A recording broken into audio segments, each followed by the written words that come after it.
Embora muitos conheçam a famosa expressão "nada é certo, exceto a morte e os impostos", acontece que a Bíblia de fato menciona alguns indivíduos que nunca experimentaram a morte, enquanto muitos podem inicialmente pensar em Jesus como um exemplo.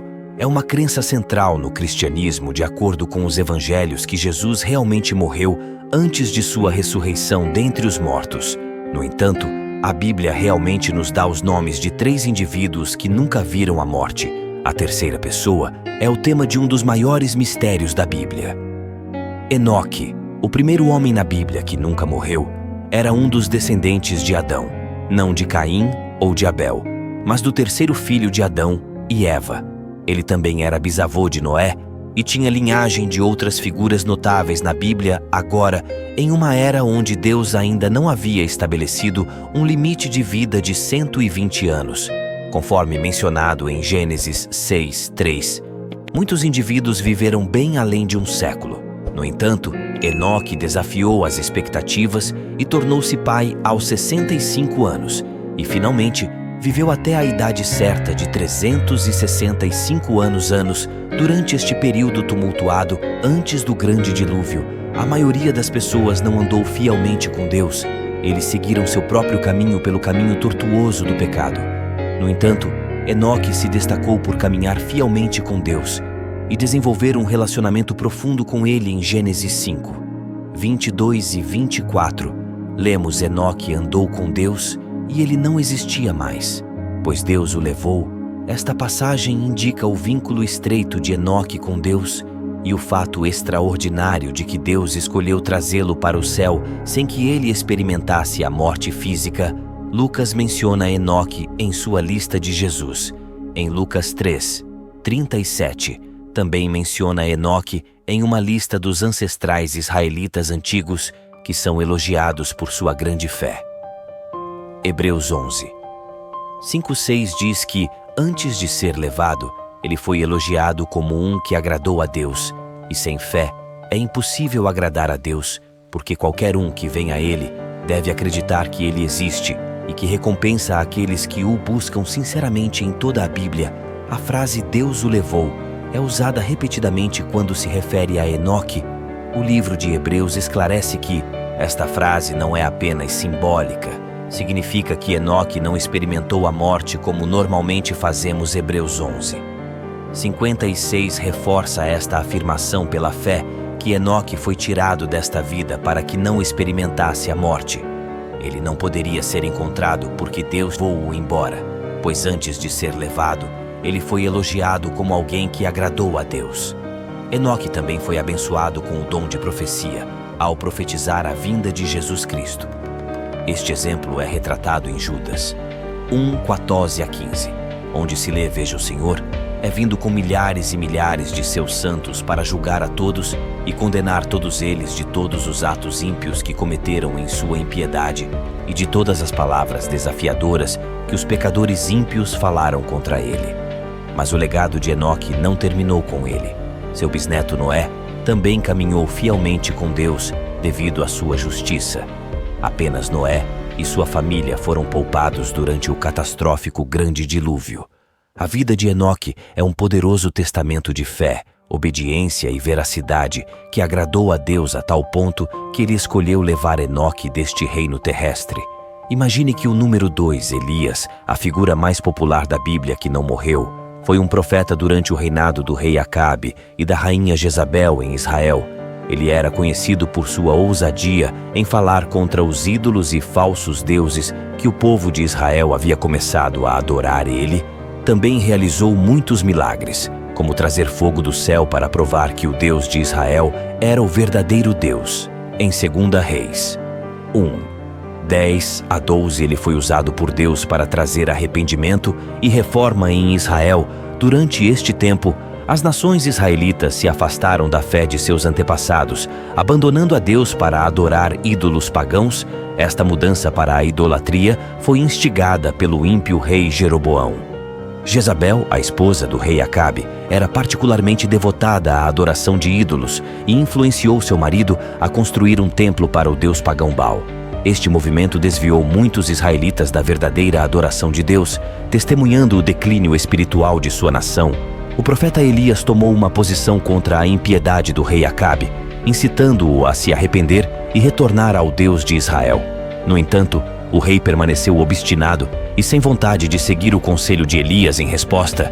O profeta Elias profetizou que haveria uma seca severa como punição, sem chuva ou orvalho caindo sobre a terra, até que ele orou por 3 anos e meio, e os céus permaneceram fechados, causando seca e fome generalizadas por toda a terra. A história de Elias não morrendo e indo direto para o céu é ainda mais clara e dramática do que de Enoque. O assistente de Elias foi avisado de sua partida em 2 Reis 2:3, onde se lê agora: os filhos dos profetas que estavam em Betel foram até Eliseu e disseram-lhe: Você sabe que o Senhor tirará seu mestre de você hoje no dia escolhido por Deus? Elias partiu de Gilgal, acompanhado por Eliseu. Chegaram às margens do rio Jordão, seguido por 50 jovens profetas de Jericó, que ficaram à distância, observando Elias pegar seu manto e dobrando-o como se um cajado batesse na água, fazendo com que ela se partisse. Os profetas cruzaram o rio em terra seca, caminhando ao lado de Eliseu através das águas divididas. Elias perguntou se havia algo que Eliseu desejava antes de Deus levá-lo embora. Eliseu expressou seu desejo de uma porção dupla do Espírito Divino de seu mestre. Elias assegurou-lhe que, embora fosse um pedido significativo, seria atendido se Eliseu testemunhasse a ascensão do mestre ao céu, enquanto eles continuavam a conversa.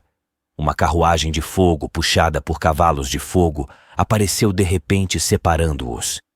Elias ascendeu ao céu em um redemoinho, conforme descrito em 2 Reis 2:11.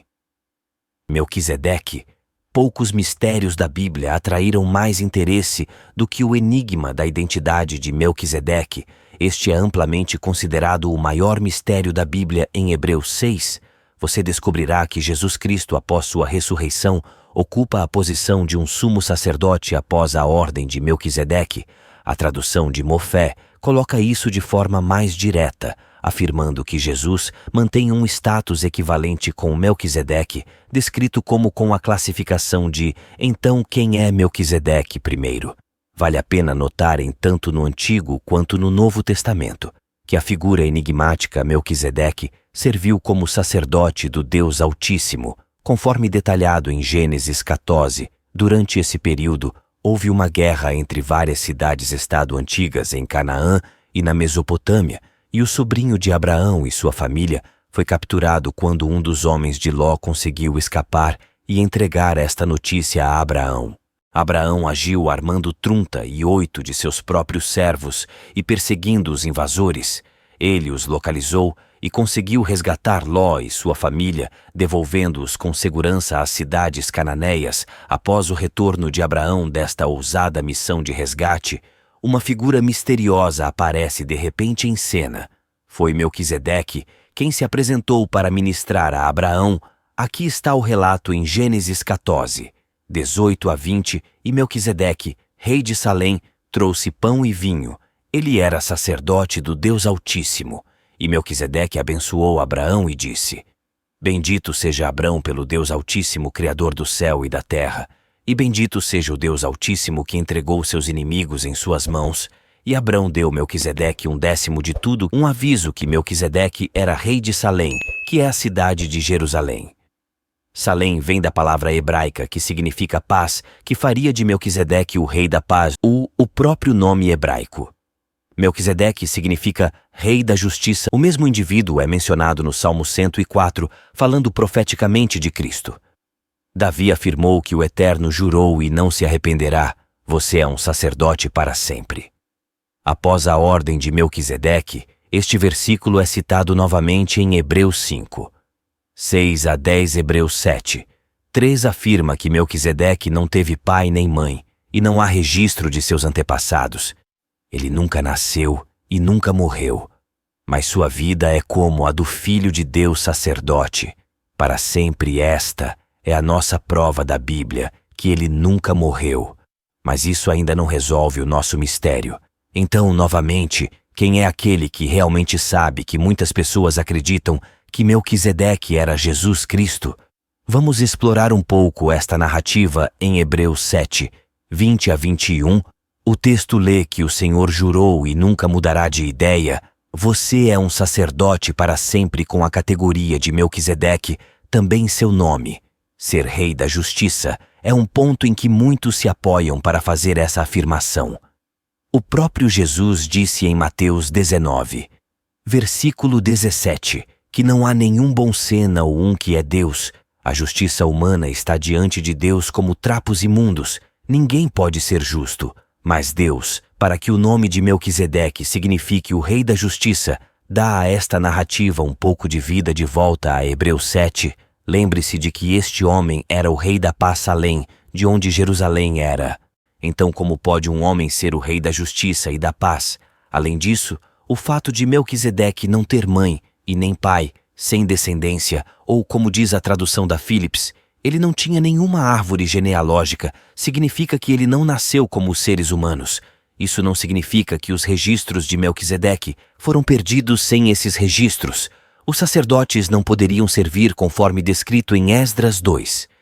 Versículo 62. As Escrituras também revelam que Melquisedeque é continuamente um sacerdote. Também sabemos que Deus fez um juramento de que Cristo sempre seria um sacerdote, e seu sacerdócio está na ordem de Melquisedeque. Eles poderiam ser a mesma pessoa. É aqui que esta narrativa fica um pouco complicada. Sabemos que no futuro, no Novo Testamento, Jesus tem pai e mãe e morre e ressuscita. Então Melquisedeque poderia realmente ser Jesus. Embora Jesus teve um pai e uma mãe e morreu, quem realmente conhece as pessoas do outro lado do corredor afirmam que o autor do livro de Hebreus estava falando figurativamente e que ele queria dizer que Melquisedeque era como Jesus, ou se parecia com Jesus. Eles também fazem ou afirmam que em praticamente todas as outras aparições de Deus na Bíblia, a pessoa que está se encontrando com Deus tem alguma consciência de que esteve na presença do divino. Mas na história de Melquisedeque, não há nenhum momento em que Abraão reconheça que esteve frente a frente com Deus. O verdadeiro Melquisedeque aparece e desaparece rapidamente da narrativa, mas não há nada em Gênesis 14 que nos leve explicitamente a ver que o próprio Deus esteve presente. Outro ponto que eles destacam é que anteriormente em Hebreus 5, versículo 1, o autor diz que todo sacerdote é escolhido dentre os homens. Todo o objetivo do sacerdócio é que um ser humano escolhido e ungido esteja diante de Deus como nosso representante. Porque Jesus era totalmente homem no Novo Testamento, além de ser totalmente Deus, ele foi capaz de servir como nosso sacerdote perfeito. Mas antes de Jesus, o sacerdote final, a Bíblia ensina claramente que os sacerdotes são humanos que desempenham um papel representativo. No entanto, essas diferenças de opinião não devem nos distrair nem nos dividir no final do dia. O que mais importa é que temos um grande sumo sacerdote chamado Jesus, alguém que tem pago pelos nossos pecados, que defende a nossa causa diante de Deus e que nos ama com um amor eterno. Eu posso ler um amém.